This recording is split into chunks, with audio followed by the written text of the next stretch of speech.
have just been back at work the last 2 days, and it has been challenging, but I've been so looking forward to this today and sharing some of my findings or some of my learnings from being at Social Media Marketing World, which, as you know, is in San Diego, a very, very beautiful spot in the world. I love San Diego. It is one of my favorite places in the world to visit. Actually, the weather is perfect pretty much all year round, unlike here where we have extreme weather. But what I love about the fact that you went to Social Media Marketing World is the incredible people that you met and how energized you come back from that workshop. I remember that training. I remember a couple of years ago when we first met, you'd been over there and you came back so pumped at just the networking and the opportunity to meet people and just see what's current in the market. That's so right. And you know what I think? So, I mean, I love a good business retreat or a business conference or anything anyway, because there's always some really great learnings to be found or had. But what's so amazing about something where it's just all marketers in the room is that everybody's so putting themselves out there. Everybody's taking selfies together and everyone's recording this and putting it out live. And there's just constant. There's no holding back or anything. And you sit down, you arrive early into the room for the next workshop, sit down and you're chatting away to the next person. Whereas so often with business conferences, that is not happening. You're keeping to yourself, and it's just super, super fun, super out there. And the meetups, the things that go on outside of the hours of the conference are just as amazing as what goes on. Amazing. And I know we're talking offline beforehand, saying that there's some other amazing conferences coming up and the opportunity, and I'm thinking I might even need to join you on the next time you go, because for me, that's the thing I'm missing, I think, being in Australia sometimes, is we have some really cool conferences, but you don't get that scale and volume that you often do at some of those big conferences in the US and overseas, because you have all the different people from all across the world coming to engage, and the idea generation is incredible. Yeah, absolutely. I had two really awesome things happen while I was there. One of them was I was sitting at one of the, they have these tables set up for about 2 hours over lunchtime, and each table has a different topic. So that table, for example, is called ChatGPT. So if you go and sit at that table, everyone there is going to be talking about it in some way, or YouTube or podcasting or organic or paid or whatever it might be. So anyway, I was sitting at this table talking about video, and this guy came and just came up to me and he said, "Are you from Hello Media?" And I was like, yes, this is just little old me from little old Australia down under. And he goes, "Oh, I just joined your Facebook group a few days ago, and I saw you across the room and I recognized you and I just had to come and say hi." That is incredible. Hey, that's cool. And then my other favorite moment was I was walking down, it was in front of the stage, but in between sessions, and this glorious woman walked straight past me and went, "Hi, Kylie, nice to see you here." And it was Mari Smith, my glorious, I've had my girl crush on her for 5 years, the queen of Facebook. And the fact that she recognized me because I do every one of her courses and I'm a big fangirl. But that was really, really special as well. So yeah, there was some really nice things that happened, which was fun. That is amazing. So for our amazing listeners who tune into our podcast when we regularly, what are the 3 clear takeaways that you have from Social Media Marketing World that you want to share with us today? Well, the first thing is that there's been always so much discussion around social media being dead, that it's over, that, no one needs to use it anymore. I even saw someone running a workshop anymore saying, you don't even need to be on socials if you've got a business, blah, blah, blah. And I'm like, whoa. So the first thing is that social media is not dead, that it is on the up and up and up. And I've got some good stats here to tell you, which is with some whole surveys that were done recently. And it tells you that Facebook is the platform that improves your sales and your revenue. Instagram is the platform that you increases your exposure the most, and Facebook is the platform that generates the most leads. So that's a really interesting one. We had a lot of talk about TikTok as well. I'm really anti-TikTok. And in terms of generating the most leads, the top one was Facebook, then LinkedIn, then Instagram, YouTube, Twitter, and then finally down the bottom was TikTok. So I thought that was interesting for all those people out there that say you have to be on TikTok no matter what. Is it generating leads for your business? No. So that's a really interesting one, I think. I think that's a really important stat, because I know that, and you and I've had lots of conversations about TikTok and whether we need to be on it and what that looks like. And I know my team and I have been having conversations about that a lot at the moment. But I love that particular stat, because when you have information like that, it gives you an opportunity to say, well, do I want it? Is it important to me? When I look at that priority list, why would I prioritize TikTok over LinkedIn or prioritize TikTok over Instagram if it's down the bottom of the kind of, it's 6 on the top 6 platforms that you can promote on? And I think that's such important statistics. And I love that, because it's about doing the research, isn't it? What's the information telling us? And you tell us that all the time. You might think your Facebook posts and your Instagram posts are good, but what are the stats telling you? What is the research telling you? And I love that, because that's really what we're looking at, isn't it? We've got a research group that have said, we've done the work, we've looked into it, and actually it's not the highest performing platform. Absolutely. But exposure, Instagram, that's a really good one. So it just reminds you, actually, I need to be there. I've got to be getting out there for brand awareness, hello reels, et cetera, et cetera. So yeah, that's a good one. So my next top takeaway, well, in fact, they're not really my top takeaway, those, they're just 3 things that really stuck out of my brain. And the second one is all about links. So I know for my own self, I'd say 80% of my posts include a link. It's a link to a blog post. It's a link to a YouTube video. It's a link to something going on. There's always a link to register for my next workshop, et cetera, et cetera. Now, we've always known that links are problematic because Facebook want you on the platform. They don't want you going away. They don't want you reading my post, heading off to read my blog, and then never coming back. So they've always looked at it and timed how long you're gone for, do you come back, etc. We've also tried it out. Do we put the links in the comment? Where do we put the links?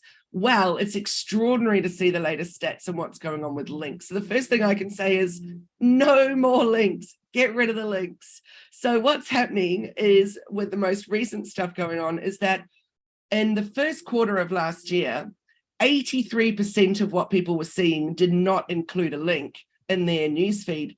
In the fourth quarter of 2022, 92.5% of what people are seeing does not include a link. So it just tells you, if you're putting stuff out there with links, there are less and less and less and less people seeing your content. So you've got to come up with really creative ways. Now, it's easy with Instagram because you just say link in bio, because you can't even put a link in the post anyway. Also with stories, you can put your links in the stickers of stories, which is fantastic. However, on Facebook, it's not such a known thing to say link in bio. So how are you going to get it out there? So we've been playing around with link in the about section or link in something. Like, you've got to come up with a way, because you still want people knowing that if they click there, they're going to be able to register for that. So that's a little issue for me at the moment, is coming up with how are we going to combat this. But really, as you said, when the stats speak, you've got to pay attention. I remember that many years ago, or maybe not many years ago, when we were talking about with LinkedIn. LinkedIn would put you in LinkedIn jail, as it was called at the time, if you had too many links and you took people off the platform. So you put your link in the, as you said, in the comment and other bits and pieces. But for Facebook, it's always been the one place that you can, spread your links around, essentially. So that's so interesting that they're prioritizing the posts that don't have the link. And I love that idea about playing around with, is it in the about section? Is it in the information section? How we actually do that to make sure people can connect. The one thing I'm wondering whether or not, and it depends on, and maybe we can come back and check this, is, how you can add a button. Maybe the button is going to a link tree or going to somewhere else which has all your fancy links in it, but it does change the way people are interacting with that information, doesn't it? Absolutely, it does. And for people like you and I that run workshops and things, we want to share those links. Links are a really important part of our strategy. So we've just got to get smart and clever about how we're going to do that.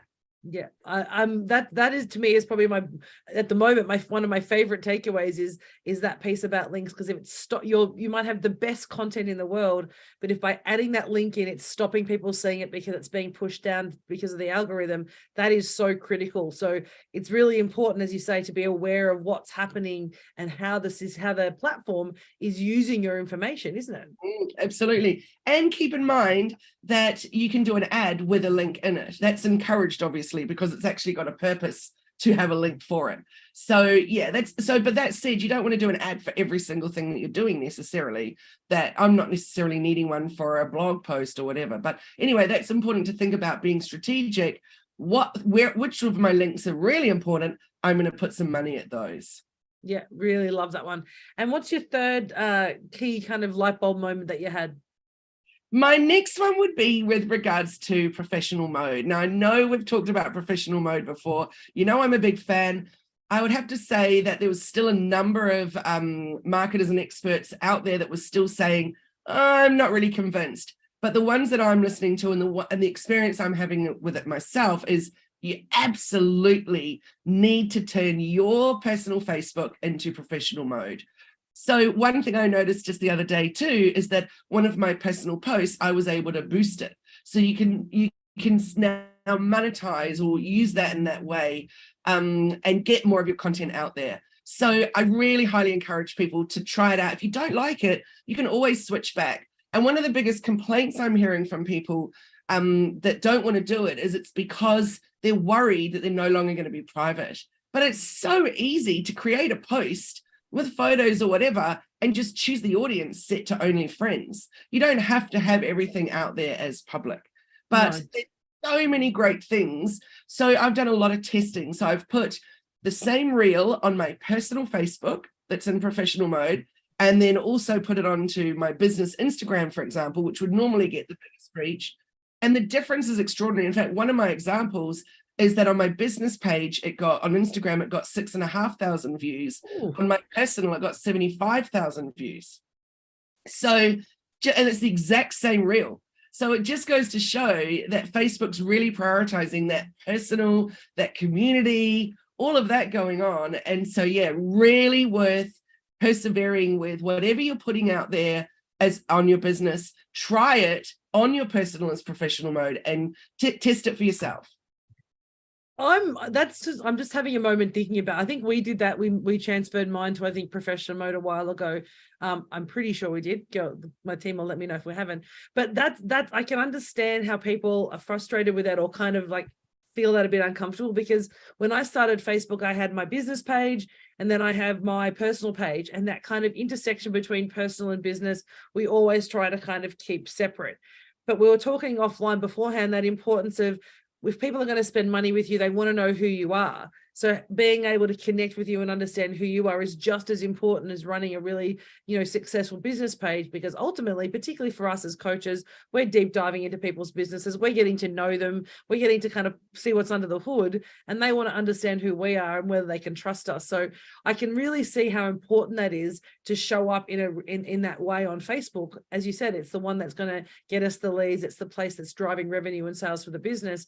So if that's the platform for that purpose, then creating a professional page for your own self is actually really critical to ensure that you get that, isn't it?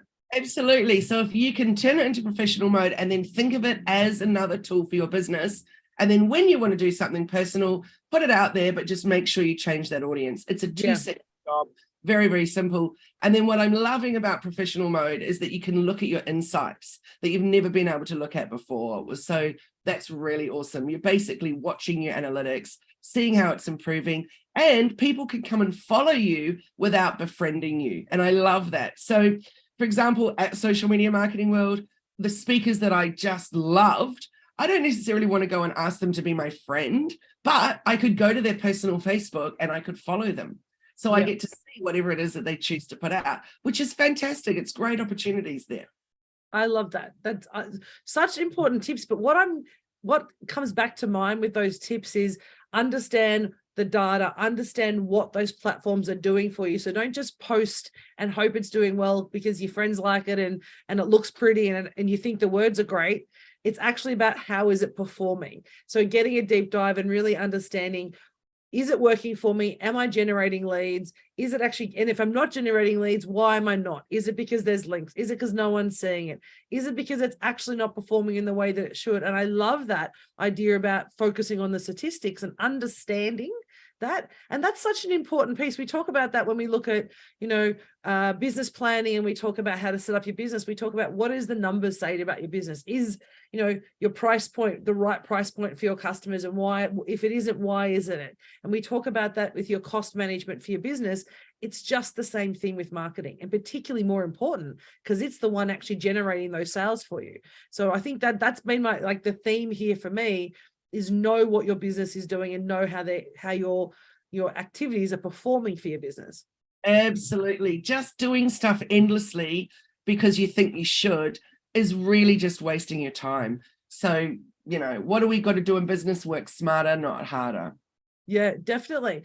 And I think the fact that Facebook is still the platform that's generating leads, I actually think that to me is really a huge thing, because I love Instagram. I just love the fact that I can do my single photo. I like the grid. I like the cleanness of it. But knowing that that's building my awareness, and it might go, oh, maybe that's why, when we look at our sales stats, when we look at how things are performing, we focus on Instagram. If we now actually flick over and start focusing more on Facebook, both on my personal and the business, we're going to start seeing those results, because that's what the stats tell us, right? Rather than just going it because I like it more. Yes, absolutely. Because sometimes it's not about me, is it? Then use it for fun when you just want to have your own Jenny time doing a bit of Instagram, but then schedule that business time where you're going to get into what you need to be doing for your business socials. Yeah, so important, Kylie. Those takeaways are so important, is, making sure that you're using the right platform for the purpose that you want, making sure you're understanding what it's doing. But the whole purpose, I think, for this, though, you got this because you were having those fireside chats, weren't you? You weren't just sitting in a conference, like old school conference, where you're being lectured at for 45 minutes on a keynote, and you might get the slides and you might have 85 pages of notes, but you haven't really had interaction. And what I love about the social media marketing world and your interaction there is that you do get an opportunity to have those conversations and ask questions and engage, which is the best way to learn.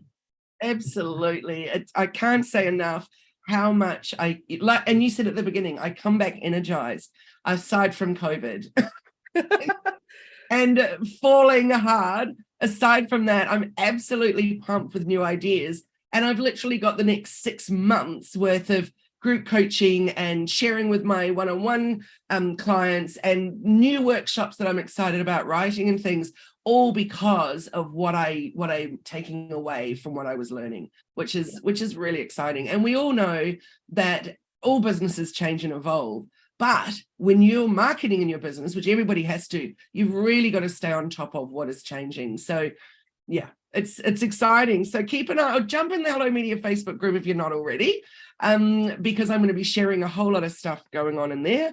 And of course, there won't be links.